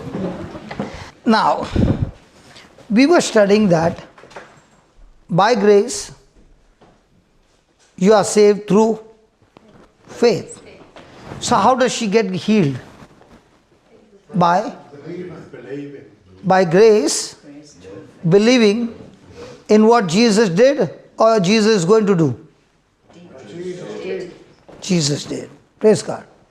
And all that we need to do is believe it by our faith. Correct. Now, according to the scripture, was Jesus wounded on the cross? Yes. Did he take our sins? Yes. Did he take the punishment? Yes. Yes. Did he die for us? Yes. And by his wounds, We are. we are healed. Now, before that, by his death and resurrection, has he changed our nature from sin nature to his righteousness? Before that, Before he died, before he died. did he take our sin nature No, on the cross? On the cross, yes. yeah, on the cross, but not before that. So before his resurrection, he took the sin nature Yes. on the cross. Yeah. And instead of sin nature, what has he given us? Righteousness. Now look at the scripture, 1 Corinthians 2:24. He himself bore our sins where? So where are our sins? In his body on the cross. In his body on the cross. So that, So that what? free from sin. Pause. So when he took our sins in his body, did we become free from sin?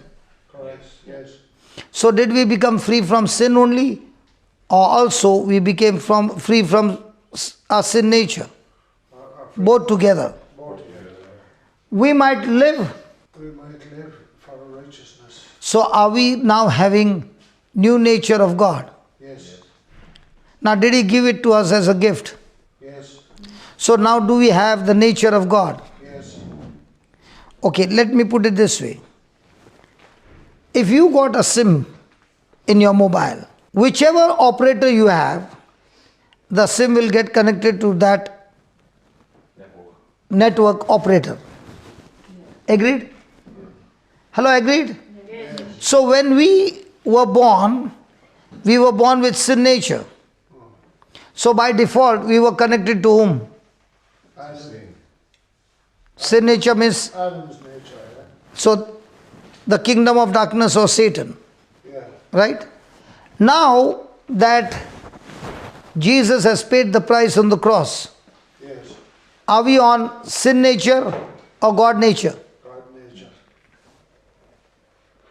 God nature. God nature. Here, how many companies are there? SIM company? Only one or two? One or two? There are 4 or 5. 4, 5. So if she has got A network, so will that SIM get connected to the A network? Now she changed the SIM and she put another SIM in the same mobile, B network. Now will that mobile get connected to the B network? Hey, listen. She removed the first SIM and she replaced the second SIM with B operator. So will the SIM Correct, yeah. connect to the B operator? Yeah. Yeah. So on the cross, the sin nature, Jesus took into himself and he gave us his SIM to be connected to us, and that's why we have got sin nature or God nature. Did you understand that? Yeah. And because you got God nature, are we supposed to live under God's nature a life of righteousness? Correct. Yes. So do I believe that SIM got changed?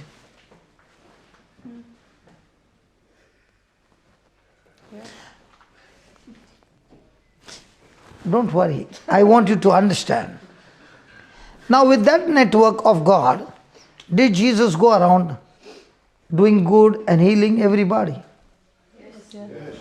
Did he give that same SIM nature to his apostles and send them 12, 72, and they came back with what? They came rejoicing because their SIM had been changed that Jesus gave them the power to heal the sick. Yes. Now, on the day of Pentecost, when the Holy Ghost came upon them, did they get a new sim, permanent sim of resurrection power over them through the Holy Spirit? Yes. Correct. So now you got a old sim or a new sim? New sim. Good. What about you? Yes, yes. Now, see, only when you believe, you will see the glory. See, the world says, first let me see, then I will believe. Whereas the kingdom of God says, first you believe what is written over there, then you shall see the glory. Again. The world says, for example, Thomas said, unless I touch him, unless I see him, I shall not believe. You remember? And what did Jesus say? Hey Thomas, you believe me because you have seen me. Nothing supernatural about that. But if all those who have not seen me and yet choose to believe, they are the ones who are blessed people. So now, am I going to believe what scripture says, or am I going to see first a healing and then I will believe? Good. Are you understanding? Yeah. So now do you have a sim called sin nature or God nature? God. What about you? God nature. So according to the new sim, are you authorized to heal the sick? Yes. Yes.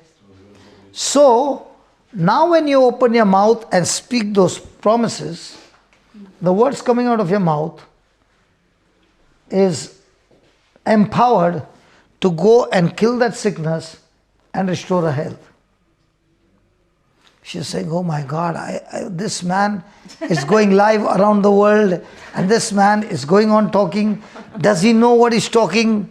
What if it doesn't happen? See, my job is to believe. His job is to perform. In the old covenant, I have to perform, then God will act. In the new covenant, I have to believe what God has acted, and then it is manifested. So do I need to perform, or does he need to perform? He needs to perform through you. I'll show you another scripture so that you're sure what's going to happen. Okay? Give me Mark 16:20. Is this scripture helping you to make the correction? And they went out and proclaimed the good news everywhere. Are you hearing the good news? Are you hearing the good news? Yes. Are you hearing the Bible? Yes. Yes. Yeah. Then, and the Lord worked with them. Is the Lord working over here? Yeah. Yeah. Yeah. Did you notice that more than 60% of your pain is gone? Even before we could start. Because the moment you drew your attention to what is said there, your faith has changed your pain. Have you noticed that? Yeah. Yeah. That's how the system works. Yeah. So you believe what is written there, and then you will see it manifesting. So the moment you started looking over there and believing, the Lord said, tell us, 60% is already gone. Is it right? Yeah. Yeah. Lord, don't finish 100. She has to do it. Otherwise she'll say, sorry, I've already got healed. Because that's what he says. They went out and proclaimed the good news everywhere while the Lord worked with them. And the Lord confirmed the message. How? By the signs. Have you ever been in the sun? Sun, S-U-N. Yeah. Yeah. Does your shadow follow you? Yeah. Correct?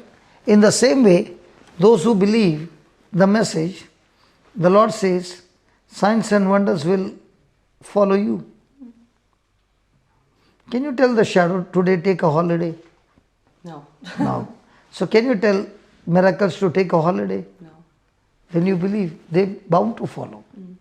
Are you ready? Mm-hmm. I'm a little bit nervous. Okay, I won't make you more nervous. I'll also wait him standing here, sorry. The boxing match. And I'm the referee here. Ready? Yeah. You got to only close your eyes, and pay attention to every word that she speaks.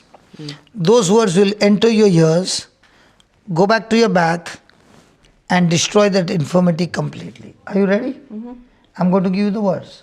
Okay. Close your eyes and say this. Lord Jesus, Lord Jesus, I've never done this before, I've never done this before, but I choose to believe but I choose to believe what your word says. what your word says. It is by grace, It is by grace, through faith, through faith, that I am saved. that I'm saved.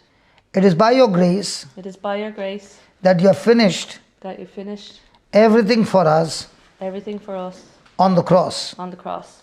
And all that we do And all that we do is to receive is to receive our inheritance our inheritance by believing by believing in faith. in faith. Lord Jesus, Lord Jesus, I choose to believe I choose to believe what you performed what you performed for us for us on the on cross. the cross. The Bible says The Bible says you took all our sins, you took all our sins, sin nature, signature in your body, in your body, and in exchange, and in exchange you have given us you have given us freedom from sin, freedom from sin, your righteousness, your righteousness, and therefore and therefore our nature has changed. a nature exchange. I thank you, I Jesus. thank you, Jesus, With the new nature, with the new nature. I am authorized I am authorized and empowered and empowered and restored and restored back back to the life to the life that Adam enjoyed that Adam enjoyed before the fall. before the fall. I received this nature I received this nature by faith by faith according to your word. according to your word. I see with my eyes I see with my eyes of faith of faith your body is wounded. your body's wounded. You are scourged at the pillar. Say it. You are scourged at the Scourged pillar. at the pillar, And every whip and every rip went into your back, went into your back, tore in the flesh. tore in the flesh, And I can see and I can see your back wounded your back's wounded and the blood and the blood flowing out. flowing out. Lord Jesus, Lord Jesus, every one of your bones every one of your bones were out of joint were out of joint by that pain. by that pain. This sister's This sister's bones bones are aligned, are aligned, gone back gone back to their rightful position, to their rightful position, and she is completely healed. and she is completely healed. I thank you, Lord, I thank you, Lord, for your anointing, for your anointing, for your power, for your power, your Holy Spirit, your Holy Spirit, confirming the word confirming the word that she has heard, that she has heard, believing believing with accompanying signs and wonders. with accompanying signs and wonders. In the name of Jesus, In the name of Jesus, every spirit of infirmity, every spirit of infirmity, get out of her body, get out of her body, and the body and the body be completely loosed be completely loose and set free. and set free. In Jesus' name. In Jesus' name. Thank you, Lord. Thank you, Lord. You are set her free. We set her free. What's happening to you? Just feel Huh? a bit dizzy. Dizzy? Yeah. Yeah. No. She's drunk in the spirit. Peter also was feeling dizzy on the day of Pentecost. And people thought these people are drunk.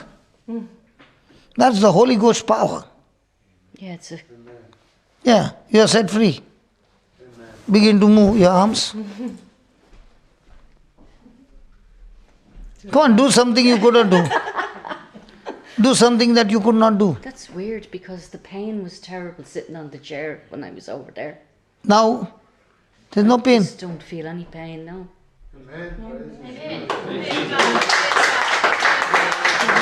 Is it weird or is it supernatural? Well, I know that God is after doing that. Yeah. I believe that. Yeah. So why are you saying it's weird? No, because I've used to pain all the time. For how many years? Jesus, 25 years. But not even. You did a surgery of 25 years? Now come here. Was that difficult? No. No. What if you had to meet me 25 years back? I wish I had have. So did I have to heal you or anybody can do it? Now my question to you, this healing took place because of her goodness or because of God's goodness? God's goodness. Was this healing because of her performance or Christ's performance? Did we ask God to heal him? No. So how did the healing come? Did she pray? Definitely. Did she pray with scriptures or without scriptures? Did she ask God to heal you? No. All that I asked you is pay attention Listen. to what she's saying, and those words will enter your ears, go back to your back, and completely destroy it. Yeah. Was it easy? Yeah. But because we don't know, you suffered for 25 years. Now you got this healing because of inheritance or because of your hard work? Inheritance. So did you fast and you came? Did I what? Did you do fasting today? Or feasting today? No. No. And I'm asking a question, she's so serious. I'm not a lawyer, I'm not going to sue you. I'm just going to teach you. Yes. So imagine how easy Christ has done for us to receive. And all this by believing. No, I know. Believing in God, yeah. Unless you believe your sin is changed, you cannot receive this. When we are born of a mother's womb, we have the sin nature. Okay, let me give an example so that parables will make you understand. No, I understand, because when I was sitting down there, it's sin that you wonder, can God forgive you for it? But I have forgiven myself when I was sitting down there listening to you. So has God forgiven you first? Yes. Yes. Yes. That's why you can forgive yourself. Yeah. And that's why you can forgive others. Yeah. Okay. Now, let me give an example of sim. Unless the sim changes, it won't work. Now watch this. Were the Pharisees knowing the scriptures? Yes. Were you knowing the scriptures? No, I didn't No, know no. anything. Okay, about okay, it. okay, okay. Yeah. So who had more scriptures knowledge? The Pharisees. Were the fishermen having the knowledge of scriptures? No. Peter, James and John? No. They were fishermen. Yeah. Were they highly qualified? No. No. Okay, now, when they came to Jesus and they received on the day of Pentecost the Holy Spirit, their sin nature was gone and God nature was planted. Yeah.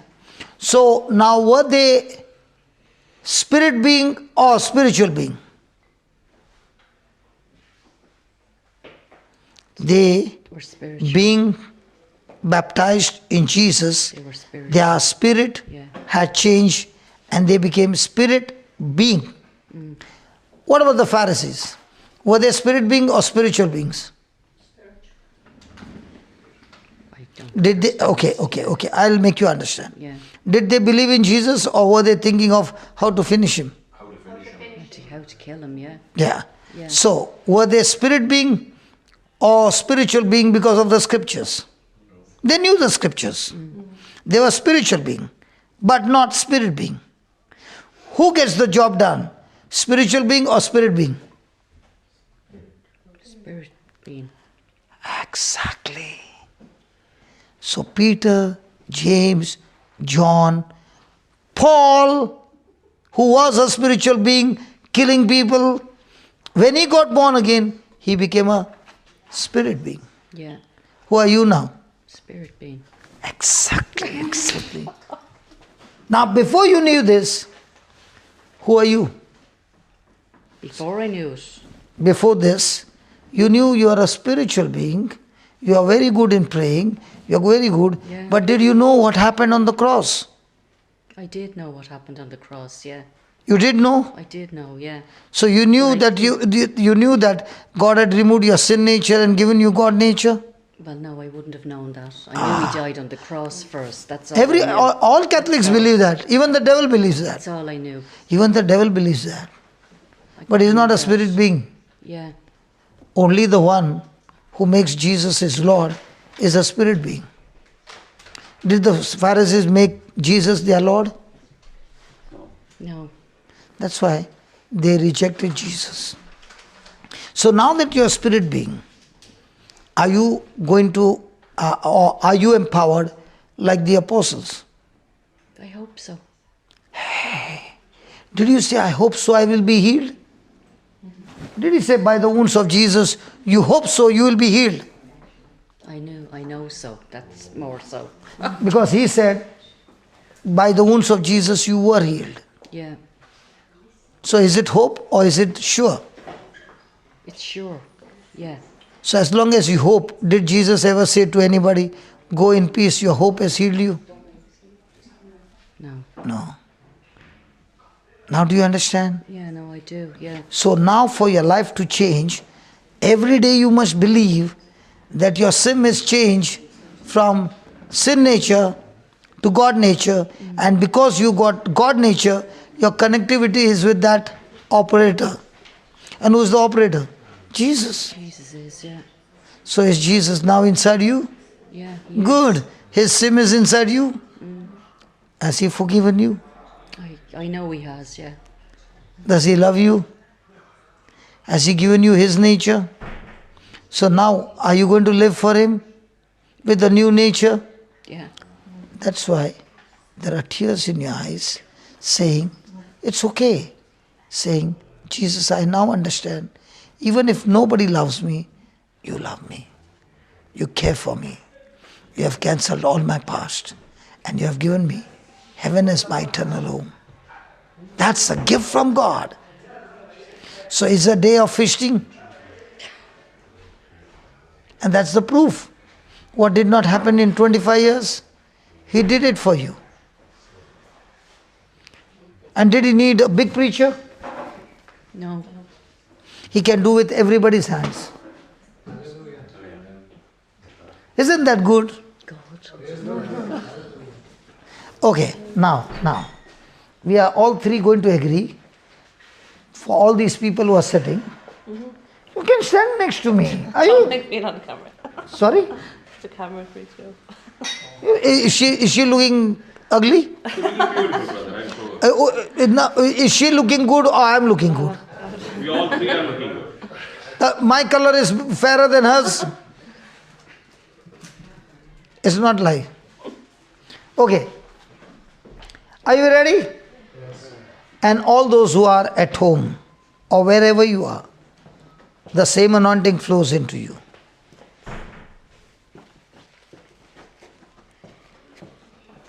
It's okay. No, I'm okay. These are tears of joy. Father God, I thank you and I praise you. According to 2 Corinthians 1:3, the word says, blessed be God and Father of our Lord Jesus Christ, the Father of mercy, the Father of all comfort and all consolation. Thank you, Father, that you comfort us in all our afflictions. And the comfort that we receive, we are able to comfort others in any kind of trouble with the comfort that we have received. Thank you, Holy Spirit, that you are here confirming the word with accompanying signs and wonders. Thank you, Lord. Without you, we have no confidence. Without you, we are nothing. Thank you for your grace and thank you for your promises that we can operate by faith, and this is a gift from you. Loving Father, you said where 2 or 3 agree anything on earth, it is done by my Heavenly Father. Lord, both these hands that I'm holding, they have been anointed. One believing and the other one receiving. In the same way, we over here with one belief, release the same anointing in the lives of every person who is hearing right now. In the name of Jesus, my friend, God has removed that sin nature out of you and given you Christ nature. And therefore, you are a spirit person. Just like Jesus gave his spirit to his apostles and disciples and made them spirit people, they operated their life in the supernatural. In the same way, Lord, we believe right now that your spirit is destroying every work of the devil. It has been destroyed, and every sin nature and consequences of sin and curse and bondage and poverty and demonic forces are all nailed on the cross right now in the name of Jesus.